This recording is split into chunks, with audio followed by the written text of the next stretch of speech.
ఒక ఫ్యామిలీలో ముగ్గురు వ్యక్తులు, అమ్మా నాన్న వాళ్ళ కొడుకు. ఈ అబ్బాయి చదువుకునే ఏజ్ లో తన దగ్గర స్మార్ట్ ఫోన్ ఉంది. ఒక రోజు స్కూల్లో తన టీచర్ కి ఆ మొబైల్ దొరికేసింది. వాళ్ళ క్లాస్మేట్స్ ముందు తన టీచర్ తనని కొట్టేసి. ఈ ఆవేశంలో అబ్బాయి ఏం చేయలేక ఇంటికి వెళ్ళాక తన మొబైల్లో ఇన్స్టాలో రీల్స్ చూస్తూ స్క్రోల్ చేస్తూ ఉండగా అన్ని తన మైండ్ ని మార్చేసే రీల్స్ వస్తున్నాయి. చెప్పాలంటే టీచర్ కొడితే రివర్స్ కొట్టాలి, చదువు లేకున్నా బతకడం చాలా ఈజీ అని చెప్పి ఈ టైప్ ఆఫ్ రీల్స్ రావడంతో ఆ అబ్బాయి టోటల్ గా చదువునే మానేసి తన లైఫ్ ని పాడు చేసుకున్నాడు చిన్న కోపం వల్ల. సో మీరు కూడా మీ పిల్లలకి మొబైల్ ఇవ్వాలి అనుకుంటే కొంచెం ఆలోచించండి. సురేష్ రమేష్ సొంత అన్నదమ్ములు. సురేష్ కి చిన్నప్పటి నుండి చదువు మీద అంతగా ఇంట్రెస్ట్ అనేది లేదు. సురేష్ కి ఒక 20 ఎకరాల భూమి ఉంది. సురేష్ వాళ్ళ నాన్నకు ముగ్గురు అన్నదమ్ములు. అంటే సురేష్ వాళ్ళ నాన్నతో కలిపి నలుగురు. ఉన్న 20 ఎకరాల భూమిని పంచుకుంటే ఒక్కరికి 5 ఎకరాల చొప్పున భూమి వచ్చింది. కానీ ఇక్కడ సురేష్ రమేష్ అనే బ్రదర్ ఉన్నాడు కాబట్టి వీళ్ళిద్దరు ఆ భూమిని పంచుకున్నప్పుడు ఒకరికి 2 ఎకరాల చొప్పున భూమి వచ్చింది. సురేష్ ఆ 2 ఎకరాలతో ఏం సాధించలేక ఎటు సరిపోక అప్పుల బాధలను భరించలేక ఉన్న 2 ఎకరాల భూమిని అమ్మేశాడు. ఇక్కడ మీరు అర్థం చేసుకోవాల్సింది ఏంటంటే సురేష్ చదువుకోకుండా భూమిని చూసి మురిసిపోయాడు. ఎలాంటి పని నేర్చుకోలేదు, ఏం స్కిల్స్. దీని అర్థం ఏంటంటే కూర్చొని తింటే కొండలైనా కరుగుతాయి. ఆ భూమిని చూసి మురిచాడు,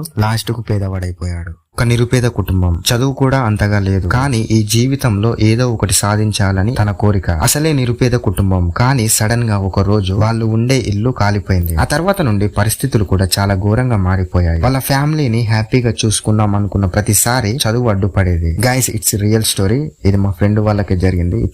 ఇది చెయ్యాలంటే కూడా నాకు చాలా బాధగా ఉంది. సో సారీ, మీరు ఏమనుకో.